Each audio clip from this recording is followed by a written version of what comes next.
आपके पैरों के नीचे की धरती एक बार इतनी मचल उठी थी कि पूरा ब्रह्मांड थर्रा गया जब देवताओं और असुरों ने मिलकर अमृत मंथन किया।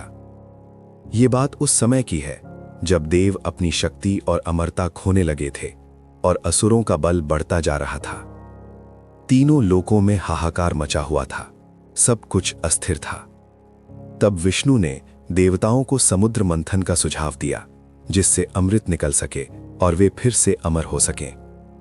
लेकिन यह कोई साधारण कार्य नहीं था।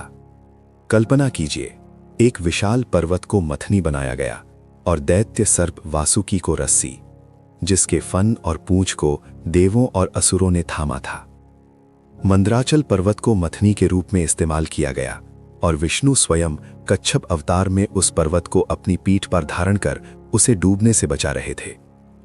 जब मंथन शुरू हुआ तो वासुकी के मुख से भयंकर विष निकलने लगा जिससे देवता और असुर दोनों ही जलने लगे। ये केवल शुरुआत थी।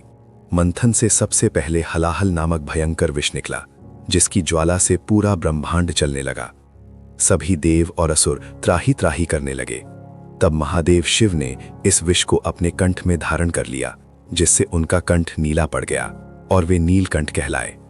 उनकी ये करुणा ही सृष्टि को बचा पाई। इसके बाद मंथन से कई अद्भुत रत्न और देवियां निकलीं, जैसे कामधेनु, उच्चय श्रवा घोड़ा, ऐरावत हाथी, कल्प वृक्ष, अप्सराएं, चंद्रदेव और स्वयं देवी लक्ष्मी। ये सभी अमृत के निकलने से पहले प्रकट हुई थीं। अंत में धन्वंतरी वैद्य अमृत कलश लेकर प्रकट हुए, लेकिन अमृत के लिए भी देवों और असुरों के बीच भयंकर युद्ध छिड़ गया और ये सब उस एक मंथन के कारण हुआ जिसने ब्रह्मांड को हमेशा के लिए एक नए संतुलन की ओर मोड़ दिया। एक ऐसा संतुलन जिसकी खोज और ऐसे ही अद्भुत सत्यों को जानने के लिए सब्सक्राइब करें।